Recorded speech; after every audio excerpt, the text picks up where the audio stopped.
De hablar del juicio oral que se desarrolló aquí en la ciudad de La Plata contra el profesor de música Marcos Ledesma, quien había llegado a debate por una gravísima acusación de varios presuntos casos de abuso sexual. Bueno, la justicia acaba de emitir su veredicto. Exactamente, lo habían acusado de 12 casos de presunto abuso sexual en el colegio, en el Jardín de Infantes número 914 de La Loma, en 22 y 42, pero es un caso bastante viejo. Esto pasó en 2013, cuando los chicos tenían entre 3 y 4 años. En un primer momento Ledesma se dio a la fuga, después lo detuvieron en 2016 y quedó preso hasta 2018 cuando lo liberó la Cámara de Apelaciones porque se había excedido el plazo razonable de arresto sin sentencia. Por eso llegó al proceso, al juicio, al debate en libertad. Perfecto. Y bueno, hubo una resolución de la justicia que lo absolvió de culpa y cargo de manera unánime. Y para hablar de este tema estamos en comunicación con la doctora Patricia Perelló, que integró la defensa de Marcos Ledesma. Doctora Perelló, buenas tardes. Buenas tardes, ¿cómo está usted? Bien, bien. Acá con Alejandra Castillo, bueno, para preguntarle las primeras sensaciones. Pasaron algunos días ya de este fallo, que era muy esperado por una gran parte de la comunidad educativa. Sí, en principio yo quiero hacer una corrección, A ver. porque acá hay un error que no sé quién lo difundió, pero Marcos Ledesma nunca estuvo prófugo. Precisamente por eso pudimos conseguir la libertad de él en su momento. Nunca estuvo prófugo. Las veces que cambió de domicilio lo comunicó a la justicia, pero se difundió este rumor de que había estado prófugo y la verdad eso no es cierto. Eso se puede confirmar en la causa de que nunca estuvo en ese carácter. Perfecto. ¿Cómo tomamos la sentencia? Y bueno, nosotros era lo que esperábamos por una cuestión muy simple, porque toda la prueba que se había presentado mostraba que los hechos no habían ocurrido. Y realmente el caso, como lo planteamos nosotros, era muy claro. Y realmente esto ocurre con muchos docentes que son acusados de esta manera, como yo diría, irreflexiva, como que un niño pequeño habla de un juego y los padres hacen una interpretación y empiezan con interrogatorios que son dirigidos, inductivos, y niños de corta edad, en este caso eran niños de 4 y 5, la realidad es que terminan diciendo lo que los padres quieren, pero los peritos que actuaron en un primer momento, que son las licenciadas de la asesoría pericial de la Suprema Corte, dijeron claramente que los niños no estaban en condiciones de declarar. No obstante lo cual, el fiscal Garganta convocó a una persona que no tenía la menor experiencia en el tema de interrogatorio a niños y que verdaderamente hicieron entre ambos un desastre. Por eso las cámaras Gesell no pueden ser tomadas en consideración, porque fueron tomadas de una manera contrariamente a todo la lex artis, a todo lo que se debe hacer con respecto a los interrogatorios de menores. Entonces, digamos, acá era absolutamente claro que la única, digamos, sentencia justa era la absolución, porque no había un solo elemento que probara que las cosas no habían sido como los padres decían, no había un solo elemento. Acá es una madre que hace una interpretación de un juego de su hija, y esa madre llama a todos los padres del colegio. Muchos no se sumaron a esta locura, algunos sí, de los cuales quedaron al final muy pocos. Incluso hubieron padres que fueron hubo un padre al que tuvo que llevarlo la policía a declarar al debate, porque ni siquiera tenía interés en ir a declarar. O sea que esto fue otro padre que abusaba de su hija. O sea,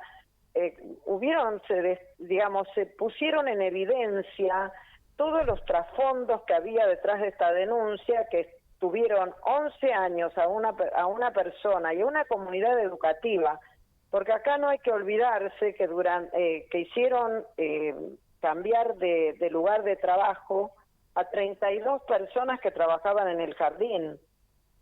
Realmente esto es muy grave por la interpretación de una persona que un juego que verdaderamente mostramos que era imposible, se hiciera todo lo que se hizo, se causara tanto daño, ¿no? Por eso creo que hay que tener mucho cuidado a la hora de recibir las denuncias. Creo que el fiscal Garganta lo único que pretendió es que no quemaran más gomas en la puerta de la fiscalía y salir de esto de la manera más airosa posible en ese momento.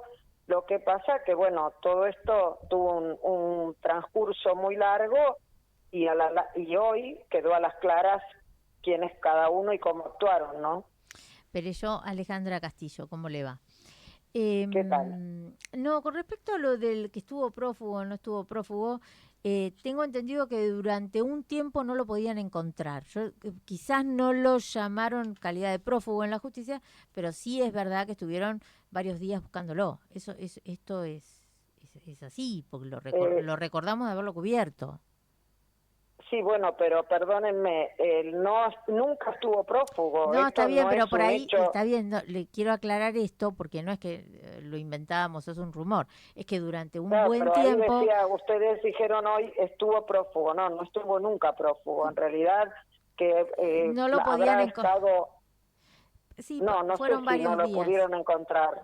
Fueron varios días, En sí, sí, sí. realidad, Yo lo recuerdo perfectamente bueno, porque pero por haber eso trabajado, no. haber cubierto la noticia. Pero bueno, no importa, un detalle procesal no importa. Sí, Mala, creo que mala sí, mía, mala que no es. mía de no ponerlo legalmente, pero digo, de ahí se originó esta confusión. Esta confusión, claro. Exacto. No, le quiero preguntar cuál es la realidad de ahora laboral de Ledesma después de esto. ¿Él está trabajando? ¿Cómo siguió su vida después de esto? Él está trabajando, pero no en calidad de docente, sino en calidad administrativa, pero bueno, en su momento verá qué es lo que decide hacer.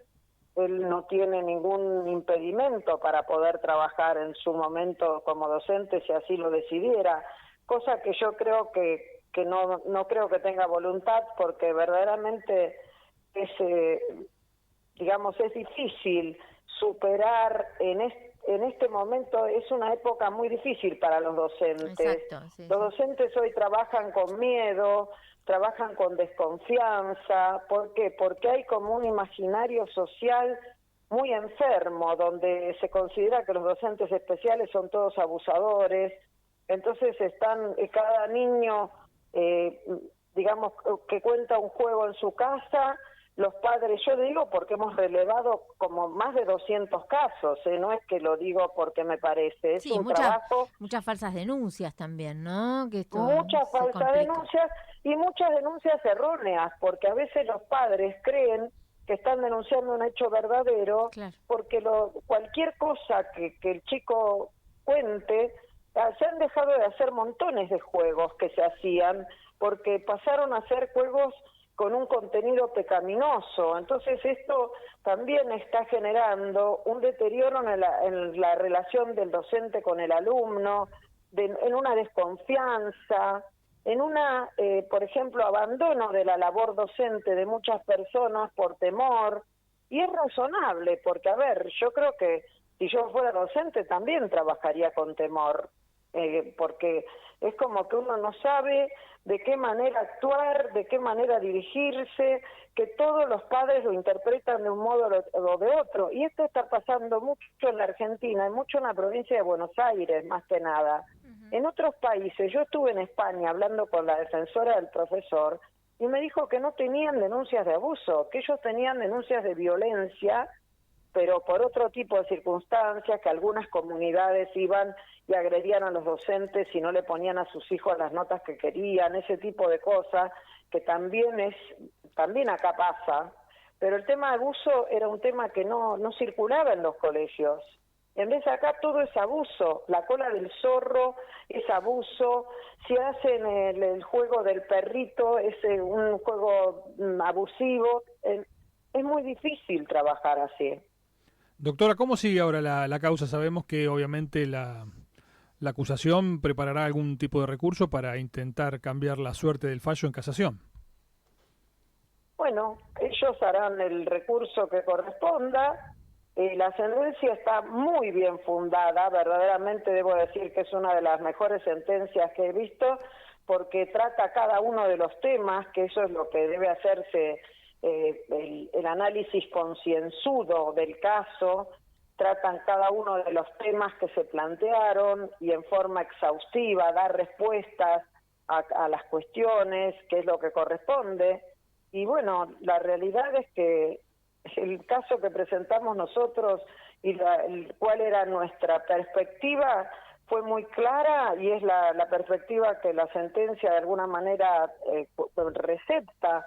Y bueno, el derecho de ellos obviamente es a recurrir en casación, veremos qué es lo que casación interpreta, pero ya le digo, como fallo me resulta impecable. A ver, en el voto del doctor Medrano, que fue el preopinante, hubo una crítica muy marcada para la perito y para la intervención fiscal, pero después en la resolución final no dice nada respecto de eventuales medidas a tomar. ¿Esto puede venir con el correr del tiempo? Eso puede venir también de nuestra parte, de hecho va a venir de nuestra parte. No es la primera vez que yo tengo a la perito Silvina Catera en una causa, y verdaderamente es una persona que no tenía, en el momento que entrevistó a estos niños y en el momento que entrevistó a otros niños en otra causa, año 2013, no tenía ninguna formación en niños, porque hasta el 2012 había trabajado como funcionaria del Servicio Penitenciario bonaerense, entrevistando, como ella misma dice, violadores. Y de ahí pasó a entrevistar niños, que digamos que debe haber una diferencia metodológica entre entrevistar a unos y a otros, y lo hizo de una manera absolutamente cometiendo mala praxis. Y eso ella lo va a tener que, va a tener que hacerse cargo, y la procuración de la Corte, que es la que la tiene contratada, también, porque verdaderamente es una obligación del Estado que los funcionarios que trabajan sean idóneos. Y en este caso es ostensiblemente inidóneo, y ha generado mucho daño, porque esta causa llegó a juicio oral gracias a las cámaras Gesell que hizo Catera, y eso verdaderamente, y Garganta también, el fiscal Garganta también actuó, porque sacó a las peritos de la Corte, que eran las que debían actuar, y la puso a Catera porque sabía que le iba a ser funcional a lo que él necesitaba, que era una acusación. Acá no importaba la verdad, importaba que fuera funcional a decir que había habido abuso, y Catera hizo un desastre y Garganta también hizo un desastre. Y se sumó a eso que la jueza de garantías, que por ley tiene la obligación de estar presente, no estaba. Entonces, a ver, estamos hablando de algo muy grave desde el punto de vista funcional. Y si el tribunal puede no hacerlo en la sentencia, porque el tribunal, la sentencia lo que hizo fue analizar el caso, y nosotros lo podemos hacer desde nuestra parte, que de hecho lo vamos a hacer. Perfecto. Doctora, le agradecemos muchísimo su tiempo, su amabilidad, y bueno, seguiremos seguramente en comunicación y en contacto para el devenir de este proceso que ha sido muy comentado aquí en la ciudad de La Plata. No, yo les agradezco a ustedes. Siempre es un gusto conversar con ustedes. Muchísimas Hasta gracias. Luego. Buenas tardes. Buenas Adiós. tardes. Patricia Perelló, abogada de Marcos Ledesma, quien fue absuelto por unanimidad de esos cargos que tenía sobre sus espaldas de abuso sexual.